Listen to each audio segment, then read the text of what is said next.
কাটা আছে।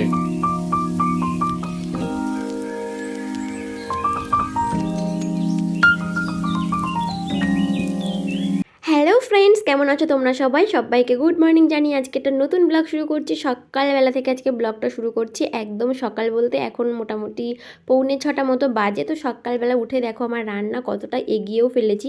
অনেকটা রান্না হয়ে গেছে, মানে ভাত হয়ে গেছে, ডালও প্রায় হয়ে গেছে। তো সকালবেলা তো জানো প্রত্যেক দিন আমার রান্না করতে হয়, তোমাদের দাদা সকালবেলা টিফিন নিয়ে যায় সেই জন্য। তো চলো আজকে সারা দিনটা যা করছি সবটাই তোমাদের সঙ্গে শেয়ার করছি। তোমরা ভিডিওটা স্কিপ না করে সম্পূর্ণটা দেখতে থাকো, আশা করছি তোমাদের খুব ভালো লাগবে। তো সকালবেলা দেখো রান্না তো বললাম হয়ে গেছে, তো এখানে ভাতের ফ্যানটা ঝরাতে হবে। আর এবারে যে চালটা কিনেছি না একেবারে খারাপ, মানে খারাপ বলতে এত খারাপ। আগের ভাতটা ছিল একদম ঝরঝরে হতো, আর এই ভাতটা এত আঠালো ভাব, মানে আতপ চাল রান্না করলে যেরকম হয় না, মানে ঘন ঘন নাড়তে হয়, না হলে হাঁড়ির নিচের দিকে লেগে যায়, এরকম একটা অবস্থা হয়ে গেছে এই চালটার ক্ষেত্রেও। আর তারপরে আমার শাশুড়ি মা বললো জল গরম হলে তারপরে চালটা দিতে। তা সেই প্রসেসে রান্না করছি, মোটামুটি একটু ভালো, আগের থেকে একটু ভালো হচ্ছে। তো রান্না করে নিয়ে সকালবেলা দেখো তোমাদের দাদার জন্য টিফিন গুছিয়ে দিয়েছি। ওখানে ডাল আর ভাত রান্না করেছি আজকে। তো আগের দিন রাত্রেবেলা চাউমিন বানানো হয়েছিল, সেই চাউমিন কিছুটা ছিল, তো সেই জন্য তোমাদের দাদা তো মানে ওখানে গিয়ে খাবার টাইম পায় না সকালবেলা একদম। তো সকালবেলা যা পারি মোটামুটি একটু আধটু যা খাবার থাকে সেটা ওকে মানে খাইয়ে দেওয়ার চেষ্টা করি, কারণ না হলে ও আর খাবে না, আর সেই দুপুরবেলা গিয়ে একেবারে ভাত খাবে। আর দুপুর মানে তাও 2:30-3টে তো বেজেই যায় খেতে। এতক্ষণ না খেয়ে থাকলে শরীরটাও তো খারাপ করবে, তাই না? তো দেখো এখানে ওকে এই খাবারগুলো খেয়ে নিতে বললাম। তো তারপরে ও চলে গেল ডিউটিতে। তো তারপরে কি বলো তো, ঘরে তো অনেক রকমের অনেক কাজ থাকে, এগুলো তো আমি ছাড়া আর ও মানে তোমাদের দাদা তো আর করবে না। তো সেই জন্য করে এগুলো আমারই আর এগুলো ও করবেই বা কেন, সারাদিনটা আমি বাড়িতে থাকি, এই সব কাজগুলো তো আমারই করার দরকার, তাই না বলো? তো সেই জন্য দেখো এখানে আমি সব গুছিয়ে নিচ্ছি। জামা কাপড়গুলো কি বলো তো বড্ড এলোমেলো হয়ে যায়, কারণ আমার ঘরে কোনো আলনা শোকেস কিচ্ছুই নেই। তো আমি এই যে বক্সগুলো কিনেছিলাম, আগের ব্লগে তোমাদের বলেছিলাম যে মিশো থেকে এই বক্সগুলো কিনেছিলাম। এগুলোর মধ্যে মূলত শাড়িই রাখে, কিন্তু আমি সমস্ত রকমের জিনিসপত্রই রাখছি, কারণ আমার তো জামা কাপড় সাজগোজের জিনিস মোটামুটি যাবতীয় যা জিনিসপত্র সব এর মধ্যেই রাখি। আরেকটা বালতি কেনা আছে, সেই বালতিটার মধ্যে রাখি। তো সেগুলো একটু গুছিয়ে না রাখলে তো হবে না। দেখো কালকে তোমাদের দাদা গ্যাস বুক করেছিল, গ্যাসটা না এই 2 মাসের বেশি হয়ে গেছে। গ্যাস মানে আমাদের গ্যাসটা নেওয়া হয়েছিল, মানে সিলিন্ডার নেওয়া হয়েছিল। তো কালকে রান্না করতে গিয়ে দেখলাম গ্যাসটা কীরকম মানে লাল হয়ে গেছে। তো কালকে রাত্রেই বললাম কি যে গ্যাস বুক করে নাও, তো এখানে দিতে 2-1 দিন সময় লাগে। তো সেই ভেবে দেওয়া হয়েছিল, আর এখন ওও চলে গেছে, আর আমার কাছেও টাকা নেই, অনলাইন পে হবে না। তো দেখো এই যে সিলিন্ডার দিয়ে গেছে, আর আমাদের সিলিন্ডারটা এখনও খালি হয়ে পারেনি। কি করব মানে এরকম অবস্থাতে।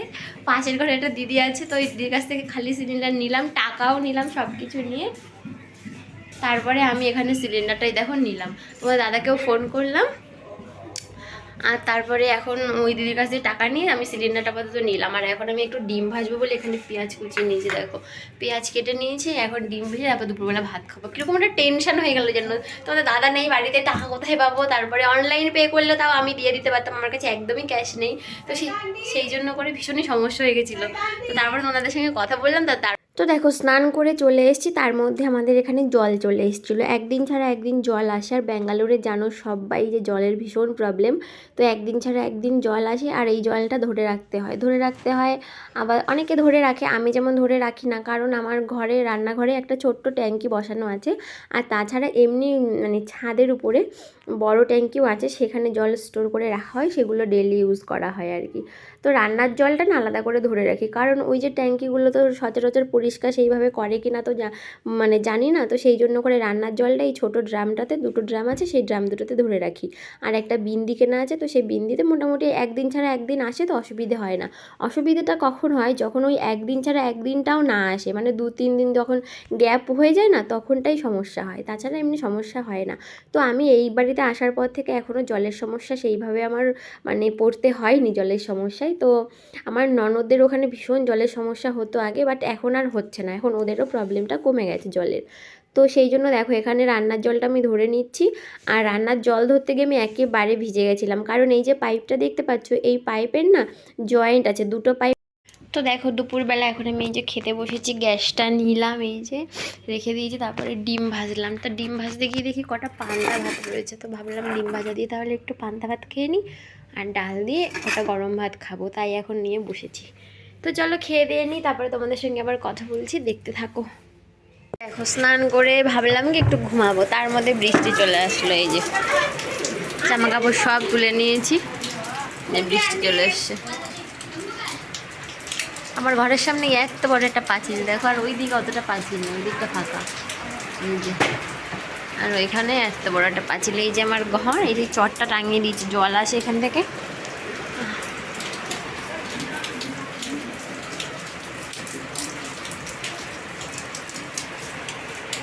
বৃষ্টি হলো তো ভাবলাম কি একটু ঘুমিয়ে পড়ি। সত্যি ভাবতে ভাবতে সত্যি সত্যিই ঘুমিয়ে পড়েছিলাম। ঘুম থেকে উঠে দেখি অনেকটাই মানে দেরি হয়ে গেছে, মোটামুটি 6টা পৌনে 6টা মতো বেজে গেছে। তো এখন ঘরটা ঝাড় দিয়ে বেরোতে হবে একটু বাজারে। তো তোমাদের দাদা আজকে আসবে, আমাকে সকালে বলে গেছিলো যে বাজার করতে হবে। আর সত্যি কথা বলতে ঘরে কোনো সবজি নেই, সকালবেলা তো শুধু ডাল আর ভাত রান্না করে দিলাম, আর কোনো সবজি বলতে কিছুই ছিল না যে অন্য আর একটু কিছু করে দেবো। শুধু ডাল ভাত কি খাওয়া যায় বলো, আমার নিজেরই সমস্যা হচ্ছিলো।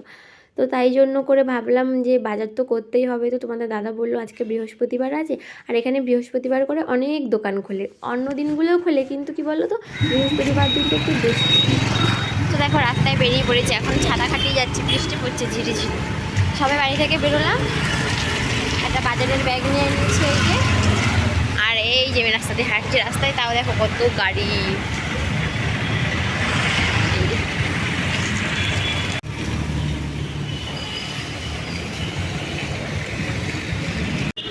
তো দেখো এখানে দাঁড়িয়ে আছে, তোমাদের দাদা এখনো আসেনি। এই যে রাস্তায় ননদের বাড়ি গেলাম, ওখান থেকে একটু ঘুরে চলে এসেছি, রাস্তায় এখানে দাঁড়িয়ে আছে। তোমার দাদার এখনো দেখা পেলাম না, কোথাও আমাকে বললো এসে দাঁড়াও এখানটায়।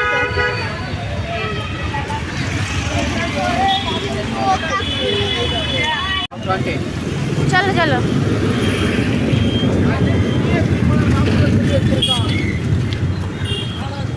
আলু কোন জায়গায় জিজ্ঞাসা করো, আগে আলুর দাম করো।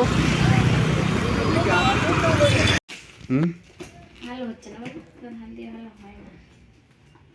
তো দেখো বাজার দিয়ে চলে এসেছি, এখন এই যে কত কিছু কিনে নিয়ে এসেছি। সবজিটা দেখি দাও, সবজি বাজার করেছি আজকে আমরা। কি একটা নতুন খাবার দেখা যাক কি, সব জায়গায় এত আটকানো রে বাবা।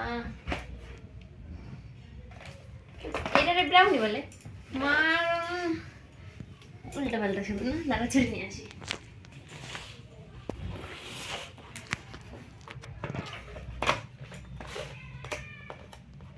এটা কি তোমাদের ওই সাইডে নিয়ে এই যে, হ্যাঁ কত নিচে টাকা লাগনি।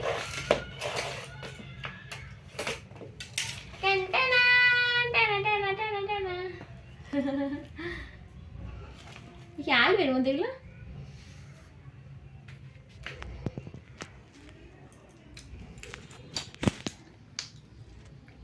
চিকেন।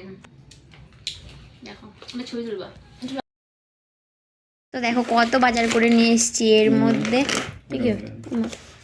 মধ্যে আলু, তারপরে এখানে কাঁচা লঙ্কা, এখানে একটু গরম মশলা কিনেছি, পুঁই শাক পেয়েছি আজকে, পুঁই শাক নিলাম, বাঁধাকপি, আলু, ওই সাইডে কুমড়ো, আর এর মধ্যে মুদিখানা বাজার, সার্ফ, শ্যাম্পু, চাউমিন, কোলগেট, সমস্ত জিনিস। তো এগুলো সব মানে কেনাকাটা হয়েছে। আর এখন সব গুছিয়ে রাখবো, বা রান্না দেখি করতে হয় কি, কারণ অনেক খাবার রয়েছে এখানে, হয়তো বা করতে হবে না রান্না, তো এইগুলোই খেয়ে নিলে হবে। আর ননদ একটু ঘুগনি পাঠালো, ঘুগনি রান্না করেছিল এই বাটিতে। তো দেখো অনেক দিন আগে না আমার বরকে বলেছিলাম যে আমাকে একটু পিৎজা খাওয়াবে, তো ওদের ওখানে ডমিনোস পিৎজার মানে আছে ওখানে, তো ওখান থেকেই নিয়ে এসছে। তো ও যে কথাটা মনে রেখেছিল, এটাই মনে পড়লে আমার মানে খুব ভালো লাগছে মনে করে আর কি। তো দেখো হঠাৎ করেই মানে ও বাজারে, সারা বাজারটা ঘুরলাম, আমাকে বলছে কি যে এর মধ্যে কেক আছে। আমি বুঝতে পারিনি, আমি ভাবলাম হ্যাঁ কেক তো ও নিয়ে আসে, তাহলে কেক থাকতে পারে। তো বাড়ি এসে যখন খুললাম প্যাকেটটা, তখন দেখছি বড় একটা পিৎজা। তো এত ভালো লাগলো বোনটা, যে আমার বর আমার জন্য এত বড় একটা পিৎজা নিয়ে এসেছে। বিশ্বাস করো এর আগে আমি এত বড় পিৎজা কোনোদিনও খাইনি। হ্যাঁ ছোটো পিৎজাগুলো খেয়েছিলাম, বাট এত বড়গুলো খাইনি। তো বেশ ভালোই লাগছিলো, যখন মনের কোনো ইচ্ছে, ছোটোখাটো ইচ্ছেগুলো এরকমভাবে বড় পূরণ করে না, সত্যি মনটা ভীষণ ভালো হয়ে যায়। ও ছাড়া আমার আর কে আছে বলো। এখানে ও আর আমি ছাড়া দুজনের ছাড়া কেউ আর নেই, তাই না বলো? তো দেখো দুজনে যে মানে পিৎজাটা শেয়ার করলাম, দুজনে এটাই খেয়ে নেবো। রাত্রেবেলা ও বললো যে আর রান্না করতে হবে না। তো চলো আজকে ব্লগটা এই পিৎজা খেতে খেতেই শেষ করছি। আমার তো মানে খুবই ভালো লাগছে, মানে জীবনে প্রথমবার এরকম পিৎজা খেতে পেরে। তো চলো আজকে ব্লগটা এখানেই শেষ করলাম। কেমন লাগলো জানিও, ভালো লাগলে লাইক কমেন্ট শেয়ার করো, চ্যানেলটা সাবস্ক্রাইব করো। আবার দেখা হবে খুব তাড়াতাড়ি।